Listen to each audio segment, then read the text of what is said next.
This program contains language that some listeners may find offensive. Discretion is advised. Iconostar Productions, in cooperation with Actors for Change, presents...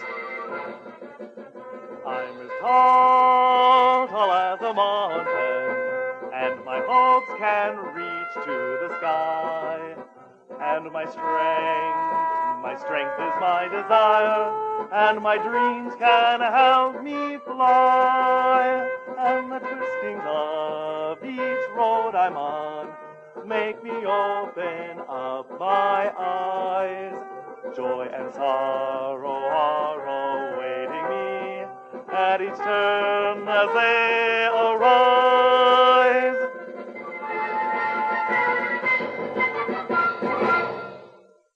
Each Turn by Bill Olson, starring John Townsend as Jeff Adams. Also starring Jay Blake and Darylee Michlink. Episode 10, The Sin of Two Worlds.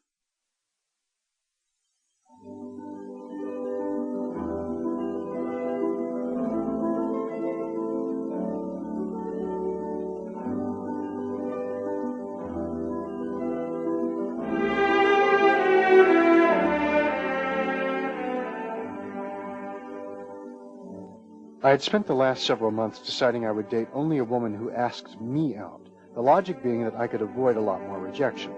I suppose it makes more sense to realize I'd get fewer rejections if I continued to ask them out. After all, not getting asked out is a rejection. Perhaps I just wanted to avoid the whole ritual of dating, since I've never been very good at it. Would you like to see a movie with me? Sorry. Oh, that's all right. I shouldn't have even asked. The video store clerk turned me down, so I stood hiding in my usual perusal of the video titles, never intending to purchase. I browsed as if window shopping, dreaming of owning films I never will. May I help you? No, that's all right. Thanks. Window shopping had become an important part of my life, and now I feared I might avoid returning to the video store because of shame, and thereby destroy my unique but enjoyable form of recreation. But perhaps that would be good. All I do, after all, is stand there looking at titles, comatose. I do the same with books, wasting time I could use for more fruitful efforts, if only to actually watch these films or read those books. Imagine being able to brag that I read Finnegan's Wake and lived to tell about it. Perhaps I should pursue life instead of ghosts. Or am I manufacturing excuses to run away and hide the very thing I didn't want to do? True, it would be easier than returning and avoiding her eyes, which I can never look at again with the same innocence. And she could never look at me again without remembering how vulnerable I was. Me, a man. We're supposed to be strong and confident. But like a fool, I began apologizing for asking her out. It's not right to ask out women when you're not already friends in some way. I felt like I had invaded her privacy. I felt so naked. But as I left the video store, silent, despondent, and embarrassed, I had to smile because, even if it was just in my own mind and not part of reality, I did spend at least a moment or two alone with her, naked. Oh, that's really funny, Jeff. I've always wanted to be able to find the funny side of my pain. You know, the way Woody Allen does. You've always been able to joke about your life like Woody Allen. You're just thinking of my masturbation jokes. Masturbation jokes are good. Well, they're a good start, just like masturbation is a good start to a healthy sexual relationship. But you can't stay on that plateau. It's just the same joke over and over again. Even Woody Allen has gone beyond that. Masturbation and masturbation jokes are just the foreplay. Something more has to come. A relationship and jokes about relationships. Perhaps that's it. You're desperate. Yeah. You're so desperate your balls hurt. Oh, I'll have to be careful of conditions like that. Don't be too careful. Can one be too careful? Well, you're vowed to not ask out women. Then you're shamed after you do so. You're a person who's too careful, Jeff. I'm prudent. I'm frustrated and nervous. You're too much of all those things. Yeah. You worry too much. So what, Gordon? So don't worry so much. It's my worry. Well, then worry. What do I care? If you're going to be like this, we might as well be married to each other. Sometimes I think we are. We don't fight that much, do we? I mean, we get along so well. Getting along and being married have nothing to do with each other. Hey, I love being married. It's better than sex. Well, just respect me in the morning. Actually, I'm married to Monica now. You keep advancing your relationship without telling me. I guess the invitations got lost in the mail. You just know I'm too jealous of people with relationships to be able to sit through a wedding. I guess writing and filmmaking will have to be my sex. Marriage and sex have nothing to do with each other. But God, I don't mean to call you God, but God, you can produce films, but you can't ask out women? Filmmaking is different. You bet it is. It's bigger. You have more than a woman to impress. You have your crew and your cast of discerning actors. If you screw up, word spreads and people won't work with you. Then one day you'll meet somebody at the Guthrie who will look at you kind of funny because they finally got to meet you. After hearing people laugh behind your back for years. You got all that going against you in filmmaking, and yet you keep going. But will you ask out a woman? Oh, no, I'm too shy. Yes, I'm shy, but the worst thing since I graduated from college is that there's no place to meet women. Oh, bullshit. Well, do I meet them in a bar? I'm not going into some damn smoky bar. How about at work? Let me tell you about that. In college, another guy said he was afraid to ask out women. This surprised me because I thought I was the only one. So someone asked him, "What's the worst she can do?" He said, "Shoot me." And everybody laughed. Today he could say, "Sue me for harassment," and nobody would laugh. Well, Jeff, you're going to ask a woman out, and the worst thing that's going to happen is she'll say no. Ah, there's a woman right now. Ask her out. Come on, Gordon. I'll take you over to her. No, Gordon, come on, don't. Hello? Hey, my friend here has a question to ask you. Well, I wonder if you'd like to see a movie with me. A movie? And what makes you think I'd want to see a movie with you? I could do better than you if I never wore deodorant. Oh, my God, she has a knife. No, just take it easy, ma'am. Please, don't. How dare you? I'm sorry, please, put the knife down. No!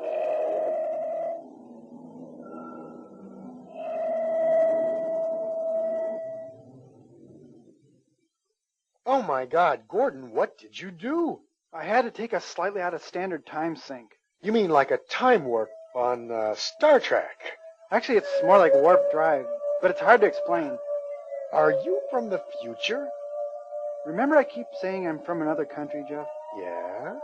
Well, my country is on another planet, 752 light years away.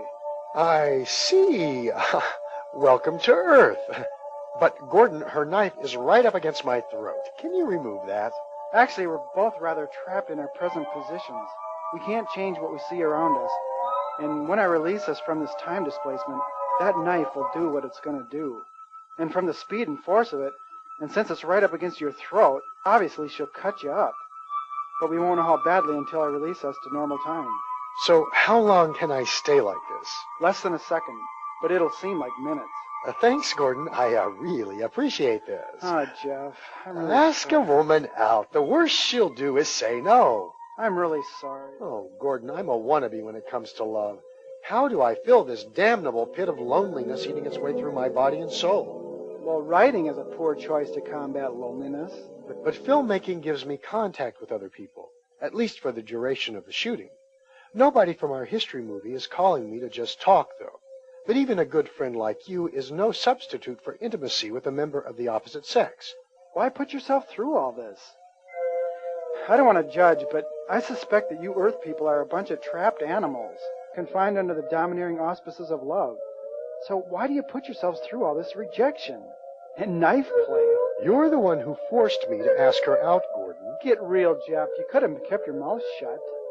But you needed to ask her out. You need to risk intimacy. You need it, Jeff. Why? If you're dying of thirst in the desert and the only water you can find is mud, you drink mud.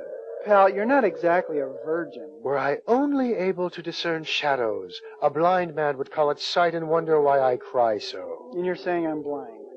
Jeff, you do have friends. And please, don't answer me with another metaphor. I have 2 close friends. Are you happy with them? With us, you and Monica, and yes, I am. Then you're rich. But I can't find a romantic relationship. Your need for one is a disability. On my home planet, love is not a commodity we seek. Love is not a part of our lives. In fact, it's discouraged. So now I have a problem. I'm talking from my cultural bias, that's a given, but I suspect the problem isn't you, it's love. Love is painful, but it can be very beautiful. When did you ever love someone and think clearly, both at the same time? Look, we take the bad with the good. And you're good at coping. Give us that much credit. But your philosophers and poets have spent lifetimes trying to explain love, and, excuse the pun, to romanticize it. Love exists. Due to that fact alone, it's going to have both good and bad aspects. That's a given. I've heard some of your modern philosophers using terms like true love. If it's true love, there's no jealousy, no pain. And I suspect they even believe there's no deficit of clear thinking. But that's all a bunch of bull. Love is going to be painful and jealous and all the other stuff. It's a given. And the nature of love is not so mysterious as people try to imagine. The pain and possessiveness is necessary to keep people together long enough at least to perpetuate the species. And perpetuating the species is the ultimate meaning of life for all that lives. That's the problem with homosexuality. With the problems of overpopulation, perpetuating the species is no longer an honorable thing. Yeah, true enough. I take it your planet doesn't accept homosexuality. Well, gay rights isn't high on our agenda, but we have a problem perpetuating the species. The corporate interests on my planet discourage homosexuality in an effort to create consumers. This teaching has helped make me feel uncomfortable with homosexuality. But my teachings have made me feel uncomfortable with any kind of love. Even so, I'd have to say that on Earth, people are stupid for not advocating homosexuality. The birth rate is killing you. New viruses are being liberated as rainforests are getting cut down. People are warring over scarce land, and precious farmland is becoming housing and commercial development. If your planet doesn't have enough babies, why did they discourage love in general? Well, because of what I said before. Love is painful and possessive by nature. Discouraging love has eliminated a lot of distractions and violence. And freedom. And that's another myth prevalent on your world, that any culture that doesn't support romantic love supports hate, or mechanization, or totalitarianism. Well, it's downright untrue. We're allowed the full range of emotions, though some are discouraged, precisely as they are here. Hate, for example. Psychologists on Earth say it's natural to hate and to be angry, but parents, teachers, and even religious leaders discourage it. Same where I come from. I've felt love, but you see, I haven't been controlled by it. Should try it sometime. Think you know. One thing about the mores against hate is they don't really prevent us from being controlled by it. And despite the fact that you said you've never been controlled by love, I have a sneaking suspicion you weren't quite on the level. You're trying to get me to admit to something here, aren't you? Well, I'm trying my damnedest. Well, pal, you're out of luck because I can't think of one exception. What about Monica? I'm not controlled by love there either. Gordon, give me a break. Why do you guys have mores against love if you have no problem dealing with it? You know I love Monica and that she loves me. But at one point, I almost had to get out of the thing because I couldn't love her without hearing my moral teachings echoing inside my brain. I felt guilty and ashamed because it felt like I was committing a sin, breaking the law. It took me a long time before I could deal with that. You know, Gordon, you just made me realize something. Well, then I didn't travel 752 light years for nothing. Oh, no, the trip was quite worth it. I just realized that we have quite a bit in common. Actually, my society teaches us to love everyone. It says you should marry and settle down. But whenever I've been in love with a woman, I've always felt unworthy and wrongful. I never thought of it as committing a sin before, but that's what it feels like. It's not a sin against our mores as it is for you, but a sin against the woman. I spent my whole life being constantly rejected by women. They've always seemed to get the greatest thrill out of hurting me. Sometimes I think they even gave each other awards for the most creative means of eliciting the most pain in me. I imagine these basement award ceremonies held in secret, like a Ku Klux Klan meeting. Most of the time, women transmit their little signals of rejections before I ever have the chance to ask them out. After a decade of this kind of rejection, I just can't fall in love with someone without feeling guilty about it. By the way, this kind of guilt has caused me to suffer chronic impotence that I got over with only one woman, only after being seduced by her 3 times a day for 3 weeks. There you go, Jeff. She initiated every event. Otherwise, I don't think it would have helped. I would have felt like a rapist, hence more guilt. I should research that. I suspect it's more common among your people than you realize. Impotence is such a natural result of guilt. Most of the conceptions on my world are from artificial insemination. Not because it's our custom or encouraged, but because the problem of impotence is so severe that we have to do it. Artificial insemination is used in more than 60% of all of our conceptions. My life situation is similar to that of homosexuals. A violent response to asking out the wrong person. If the uptight women don't get you, the homophobes will. And the same guilt a closeted gay might feel. If I finally come out of the closet, I'll be coming out as a sexual person in general. Someone who falls in love and gets erections instead of the asexual person I've been forced to be all these years. It must be the earth, since it forced me to come out as someone who loves too. I've had this inside of me my whole adult life, and I didn't think anyone else would understand. I couldn't even describe how it felt until the end. Who'd ever believe I could reach such a mutual emotional understanding with an extraterrestrial? Well, I hope you don't plan to fall in love with me. No, but don't worry. If I ever did, I'd feel too ashamed to ever let you know. That's it, Jeff. You have to go back to normal time. And this uptight woman will cram her knife into my throat for asking her out, and I'll bleed to death. And I'll do what I can, Jeff. Then let's do it, Gordon. I'm ready.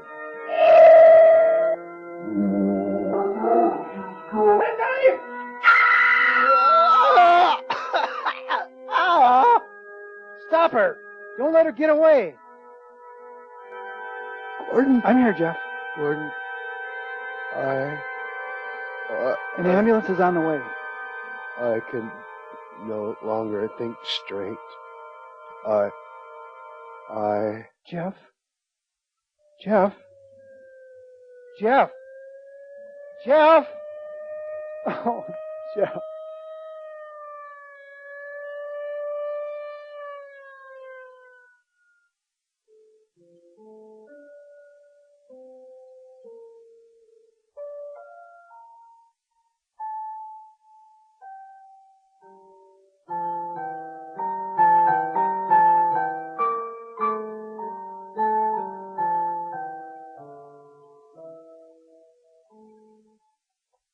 Hi, Jeff. Who's there? Reality. Reality, you've come back to me. That's probably why I'm dying. Actually, I never left you. Even after I kicked you out of my life? You can't get rid of me, Jeff. Nobody can. I'm always here. No wonder my life has been so rotten. The whole thing wasn't rotten, was it? No, it wasn't really. Thank you. Anyway, I've missed our conversations. I have too. But don't worry, I'm back for good. Now we can always be together. You mean there's reality in death? Oh, Jeff, death is where there's the most reality. I wondered what would at last win out, my dreams or you. I'm not feeling very happy. You were fighting a losing battle. Reality always wins. Great. But there's one thing you didn't consider. What's that? Dreams, Jeff. Dreams are also a part of reality. Dreams? Absolutely. Remember that. Dreams and reality, they are not separate.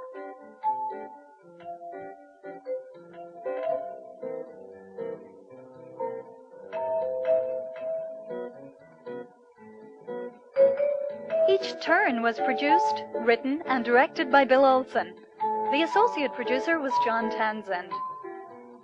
Episode 10, The Sin of Two Worlds, starred John Townsend as Jeff Adams, Jay Blake as Gordon, and Darylee Michlink. The music was by John Wright. The theme was by Bill Olson and John Wright, and was sung by Robert Lilligren. Production assistance was by Chris Freeman. My name is Siobhan Parniky. The producers wish to thank CTV Roseville and Cable Access St. Paul, both in Minnesota. Special thanks to Terry Delabarba. All persons and situations in this radio drama are fictitious. Any similarities to actual persons living or dead is strictly coincidental. Each turn is